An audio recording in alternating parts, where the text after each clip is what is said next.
मास की पूर्णिमा को मनाया जाता है। इस व्रत को करने वाले के पति पर आने वाले हर संकट का दूर हो जाता है।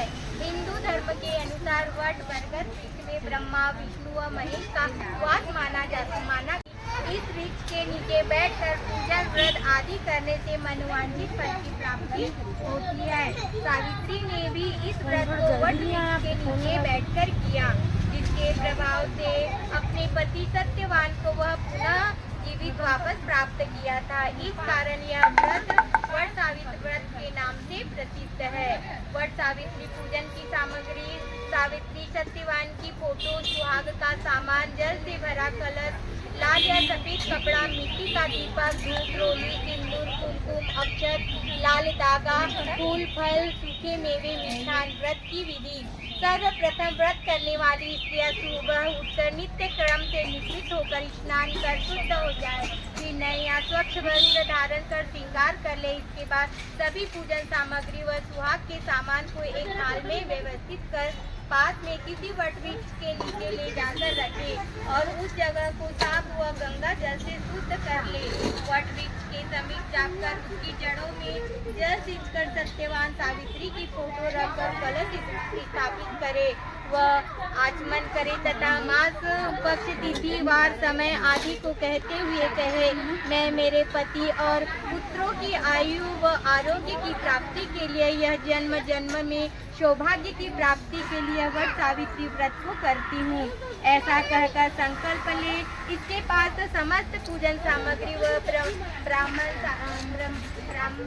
सावित्री नामक मंत्र के साथ उपचार विधि से या अपनी पूजा विधि के अनुसार वट सावित्री व्रत की पूजा करे। सभी पूजन सामग्री व सुहाग का सामान वट सावित्री अक्षित वृक्ष को समर्पित करते जाए। सौभाग्य की कामना के संकल्प में पूजा के बाद स्त्रियां 11, 21, 51 या 108 बार धागे के साथ वट वृक्ष की फेरी लगाती है। इसके बाद किसी पंडित या पुरोहित से सत्यवान सावित्री की कथा सुनती है तथा समाप्त हो जाने के बाद आरती व पंडित को सामर्थ्य के अनुसार दान दक्षिणा देती है। चना व फल प्रसाद के रूप में सुहागियों ने आपस में बांटती है। फिर घर में सभी बड़ों के पैर छूकर सदा सुहागन रहने का आशीर्वाद लेती है। शाम के समय घर में बनी वस्तुओं को ग्रहण कर व्रत खोलती है। बोलो वट सावित्री मैया की जय। वट सावित्री व्रत की कथा: स्त्रियों को सुहाग महाभाग्य तथा पुत्र पौत्र को देने वाला हो। तब भगवान शिव ने उन्हें सावित्री व्रत की कथा सुनाई। शुरू करते हुए कहा, मध्य प्रदेश में ज्ञानी धर्मात्मा एवं वेदों को जानने वाला अश्वपति नामक एक राजा था। वह सर्व संपन्न व बलशाली होकर ही सनातनहीन था। इस कारण वह सप्तपति संतान प्राप्ति हेतु परम मनस्वी सावित्री की आराधना करने लगा। उसकी आराधना से प्रसन्न होकर सावित्री देवी प्रकट होकर राजा से वर मांगने को कहा। राजा प्रसन्न होकर बोला, हे देवी, मुझे कोई संतान नहीं है, मैं आपसे पुत्र की कामना करता हूँ। राजा के इस प्रकार कहने पर देवी सावित्री ने राजा से कहा, हे राजन, तुम्हारे पुत्र नहीं है, तुम्हारी एक पुत्री ही होगी जो अपने व पति दोनों के कुलों का उद्धार करेगी और उस कन्या का नाम होगा। ऐसा कहकर देवी सावित्री चली गई। कुछ समय पश्चात रानी के यहाँ एक सुंदर कन्या का जन्म लिया। राजा ने देवी के कहे अनुसार उसका नाम सावित्री ही रखा। राजकुमारी सावित्री बड़े नैनों वाली व अति सुंदर कन्या थी। उसके समान कोई सुंदर नहीं था। के आगे कोई भी राजा उससे विवाह करने का साहस नहीं कर पा रहा था। एक दिन उसके पिता ने उसे बुलाकर कहा, हे पुत्री, तेरे विवाह का समय आ गया है, पर तुझे कोई भी मांग नहीं रहा है, अतः तुम्हें जो अच्छा व गुणी वर मिले उसी से विवाह कर लो। ऐसा कर उसे मंत्रियों के साथ वस्त्र, आभूषण, धन सहित राज्य के बाहर भेज दिया गया। एक दिन अचानक नारद मुनि राजा के पास पहुँचे। राजा ने उन्हें मान सम्मान के साथ आसन व विराजमान किया। तभी वहाँ राजा की पुत्री सावित्री वापस आकर पिता व नारद जी को प्रणाम किया। नारद जी ने राजकुमारी को देखकर राजा से कहा, हे राजन, विवाह क्यों नहीं किया नारद जी के? इस प्रकार पूछने पर राजा ने कहा, हे मुनिजन, मैंने इसी कारण के लिए भेजा था। अब वो वापस आ गई है, इसने शायद अपना पति चुन लिया है, अब वो ही आपको बताएगी। मुनिराज ने पूछने पर सावित्री ने कहा, हे मुनिराज, मैंने आश्रम में धूम ससेन के पुत्र सत्यवान को अपने पति के रूप में चुन लिया। राजकुमार की बातें सुनकर नारद जी ने कहा, राजा से कहा कि हे राजन, आपकी पुत्री ने पति के रूप में जिसे व्यक्ति को चुना है वो वैसे ही सत्व गुण संपन्न है, परंतु उसमें एक ही दोष है कि वह 1 वर्ष के बाद अपने शरीर का त्याग देगा, अर्थात उसकी मृत्यु हो जाएगी। ऐसा सुनकर राजा ने अपनी पुत्री से किसी दूसरे वर का चयन कर लेने को कहा। राजकुमारी ने कहा कि मैंने मन में उसे अपना पति मान लिया है, अतः चाहे जो भी शुभ या अशुभ हो जाए, मैं किसी अन्य पुरुष का चयन नहीं करूंगी। अब दीर्घायु तथा या अल्प आयु चाहे कुछ भी हो, वही मेरा पति होगा। नारद जी ने राजकुमारी सावित्री के प्रिय निश्चय को जानकर राजा से शीघ्र ही उसका विवाह सत्यवान से कर देने को कहा। वहाँ से चले गए। राजा अपनी पुत्री सावित्री को लेकर वन के उस आश्रम में जाकर धूमसेन को पुत्री सहित प्रणाम कर अपने वहाँ आने का कारण बताया कि मेरी पुत्री ने आपके पुत्र को अपने वन के रूप में चुन लिया है और यह चाहता हूँ कि मेरा वह आपका संबंध हो जाए। राजा की इन बातों को सुनकर धूमसेन ने कहा कि हे राजन, मैं बूढ़ा व नेत्रहीन हूँ, तब वन की वस्तुओं से ही मेरा व मेरे पुत्र का जीवन निर्वाह होता है। आपकी पुत्री वन में कष्टों व दुखों को क्या जाने, इस कारण मैं यह संबंध नहीं चाहता। तब राजा ने कहा कि मेरी पुत्री ने यह संबंध जानना आपके पुत्र के साथ जीवन निर्वाह करने में स्वर्ग के समान होगी। राजा की इन सब बातों को सुनकर धूमसेन की सहमति पर सावित्री का विवाह संपन्न हुआ। राजा सावित्री को आशीर्वाद देकर अपने नगर को चला गया। सावित्री व सत्यवान एक दूसरे को पाकर अति प्रसन्न लगे, पर सावित्री को नारद मुनि की बात बार बार याद आती रही। इस कारण उसने वट सावित्री व्रत करने का निर्णय लिया। वह पति की मृत्यु से बचने के लिए गिनते हुए दिन काटने लगी। 1 वर्ष पूर्ण होने पर पति के मरने का दिन जानकर दिन वट सावित्री के व्रत में दिन रात लगी रही। दिन रात पुनः पितर देवता का तर्पण कर सास ससुर का चरण स्पर्श किया। तभी उसने देखा कि सुबह सत्यवान मजदूर कुठार हाथ में लेकर वन जाने को तैयार हुआ। उसे अकेला जाता देख सावित्री ने वन देखने के बहाने साथ चलने को कहा। सत्यवान ने कहा कि यदि माता पिता की आज्ञा हो तो तुम मेरे साथ जा सकती हो। ऐसा कहने पर सावित्री ने कहा, सती को प्रणाम कर दूंगी, मैं वन देखना चाहती हूँ। अगर आपकी आज्ञा मिले तो मैं पति के साथ वन देखने जाऊंगी। धूमसेन ने जवाब दिया कि पुत्री, आपने जो व्रत किया उसका पालन कर वन चले जाना। तब सावित्री ने बताया कि उसे चंद्र दर्शन के बाद ही भोजन करने का नियम कर रखा है, अतः वन में लौटकर ही भोजन करूंगी। वन जाने की शीघ्रता में वह उनको प्रणाम किया, पति के साथ वन की ओर प्रस्थान किया। पति का काल नजदीक देखते हुए वो पति के रास्ते पर वो वन वृक्षों, फूलों व अन्य प्राणियों के बारे में पूछती, पर मन ही मन पति की मृत्यु का भय सताता रहता। तथा सत्यवान ने शीघ्रता के साथ फूल तोड़ते लकड़ी इकट्ठा कर गांठ बांधी। तब तक सावित्री वट वृक्ष के नीचे बैठी हुई थी। लकड़ी का बोझ उठाते समय सत्यवान के सिर में दर्द होने लगा, वह शरीर कांपने लगा। वृक्ष के पास आकर सावित्री को बताते हुए उसने गोद सोने की इच्छा जताई। पति की मृत्यु को समीप जानकर वह वहीं बैठ गई और सत्यवान उसकी गोद में सिर रखकर सो गया। उसी समय काल वर्ण का उपस्थित हुआ। जिसका शरीर तेज से प्रकाशमान हो रहा था, उसने सावित्री से सत्यवान को छोड़ देने को कहा। इन शब्दों को सुनकर सावित्री ने उससे पूछा कि डरा देने वाला आप कौन है? मुझे कोई भी पुरुष नहीं डरा सकता। ऐसा सुनकर यम ने कहा, तुम्हारे पति की आयु समाप्त हो गई है, मैं इसे बांधने ले जाऊंगा, यह मेरी इच्छा है। यह सुन सावित्री ने कहा कि मैंने तो यह सुना है कि आपके दूत लेने को आते हैं। हे प्रभु, आप इसे लेने कैसे आए हो? यम ने कहा कि सत्यवान, धर्मात्मा, रूपवान व अत्यंत गुणवान तथा वह मेरे पुरुषों के लिए जाने लायक नहीं है, इस कारण मैं स्वयं ही आ गया हूँ। ऐसा कहते हुए सत्यवान के शरीर के प्राणों को अपने पासों में बलपूर्वक की दक्षिण दिशा की ओर चलने लगा। उसी सावित्री भी यम के पीछे चलने लगी। यम के पीछे आते हुए बोला कर अपने पति के प्रति जो अपना कर्तव्य था वह पूरा किया। जहाँ तक जाया जा सकता है वहाँ तक गई। सावित्री ने कहा कि जो मेरे पति को ले जाएगा वह मेरा पति जहाँ स्वयं जाए मैं वहाँ जाऊंगी। यह सनातन धर्म है। जब भक्ति पति मैं कहीं जाने वाले विद्वानों ने साथ मिलकर निपुणता कही है। मैं उस बेटी को धरती में रखकर कहती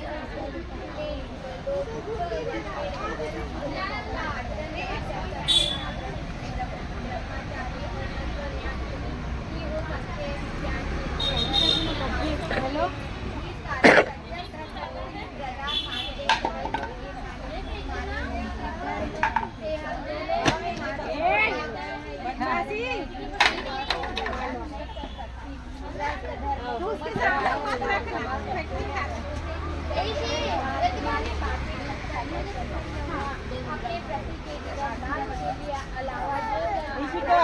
हमारे थैला में बोतल में वाइट वाला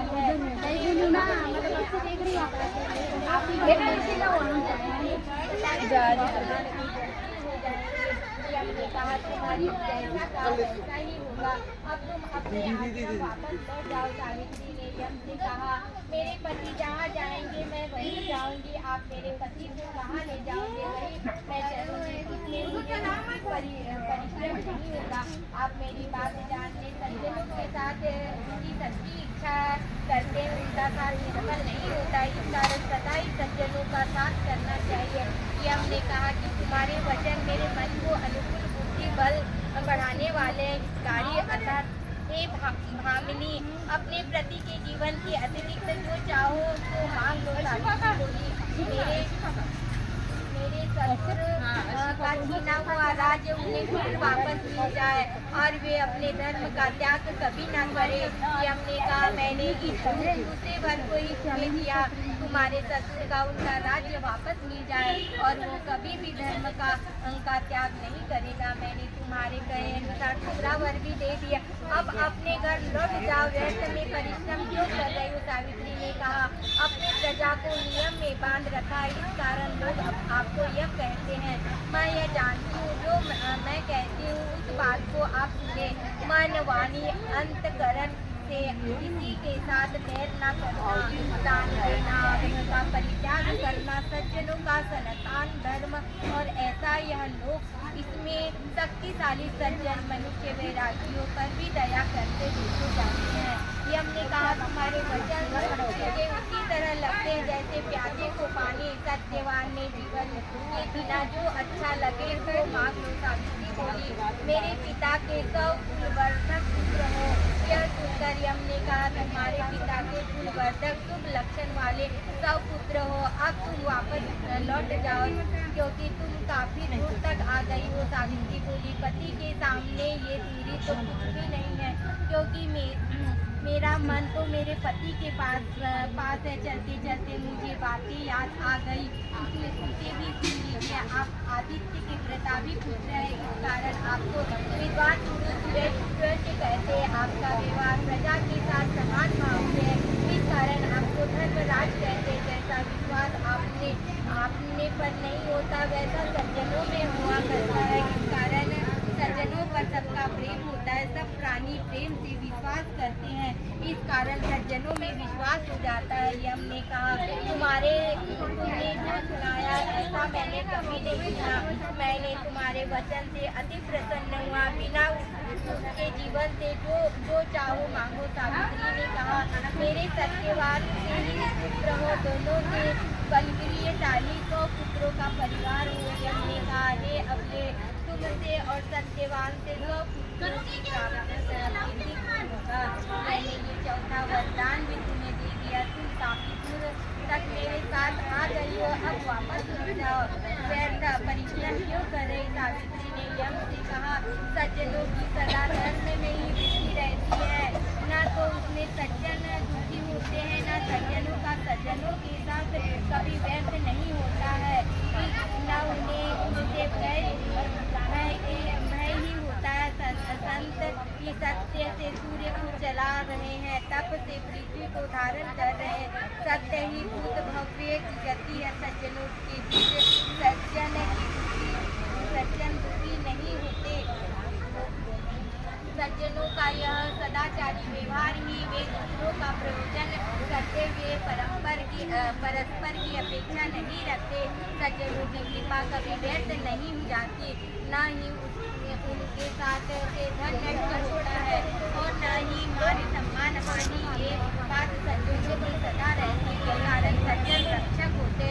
यम ने सावित्री से कहा, जो तुम मेरे मन में अच्छे लगने वाले अर्थयुक्त सुंदर वचन बोलती हो, तो मेरे तुमसे अधिकाधिक भक्ति होती जाती है। अतः हे पतिव्रते और वर मांगो। सावित्री ने कहा कि आपने मुझे 100 पुत्रों का वरदान दिया है, जो मेरे पति के जीवित होने पर संभव है। अतः मैं वर मांगती हूँ कि मेरा पति जीवित हो जाए और आपका दिया वरदान सत्य हो जाए। हमने कहा, ऐसा ही हो कहकर अपने पासों से सत्यवान से प्राणों को छोड़ दिया और प्रसन्न होकर सावित्री ने कहा, मैंने तुम्हारे पति को छोड़ दिया, यह निरोग और सिद्धार्थ हो, आप इसे ले जाइए, आपके साथ 400 वर्ष की आयु और प्राप्त होगा। इससे के बाद सावित्री वट वृक्ष के पास वापस लौट आए और सत्यवान की सीत को गोद में रखकर उसे पुकारने लगी। तभी सत्यवान बोला, हे प्रिय, मैंने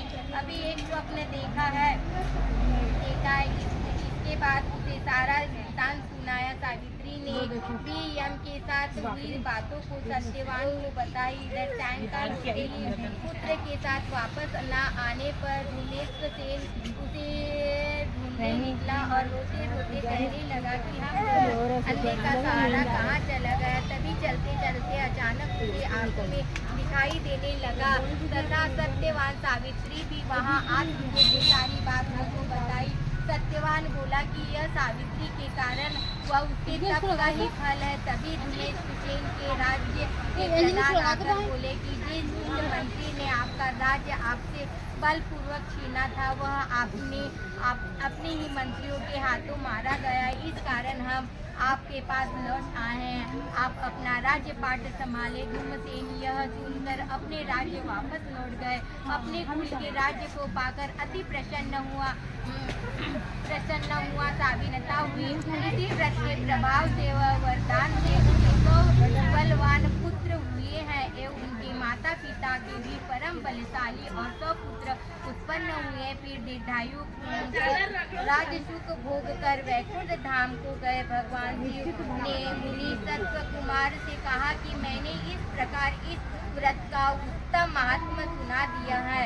इस व्रत के प्रभाव से कम आयु का पति भी जीवित रह जाता है। इस सौभाग्य देने वाले व्रत को सभी स्त्रियों को करना चाहिए। बोलो श्री वट सावित्री मैया की जय। कोई नहीं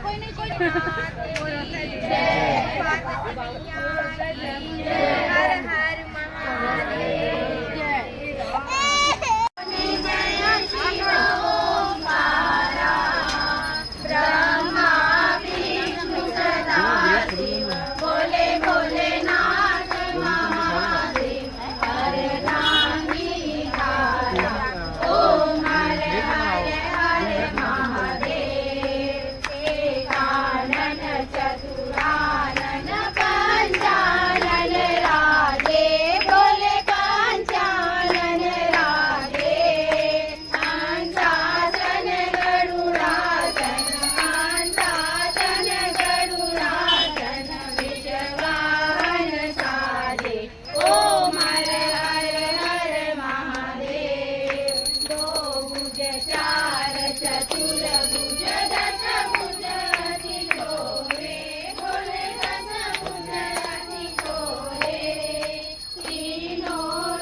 गुरुर्ब्रह्मा गुरुर्विष्णू गुरुर्देवो महेश्वरा गुरुर्साक्षात् परं ब्रह्म तस्मै श्री गुरुवे नमः तस्मै श्री गुरुवे नमः या देवी सर्वभूतेषु शक्तिरूपेण संस्थिता नमस्तस्यै नमस्तस्यै नमस्तस्यै नमो नमः ओम सर्वमंगलमंगलाय शिवे सर्वाधिसाधिके शरणाय त्र्यंबके गौरी नारायणी नमस्ते। बोलो शंकर भगवान की जय, पार्वती मैया की जय।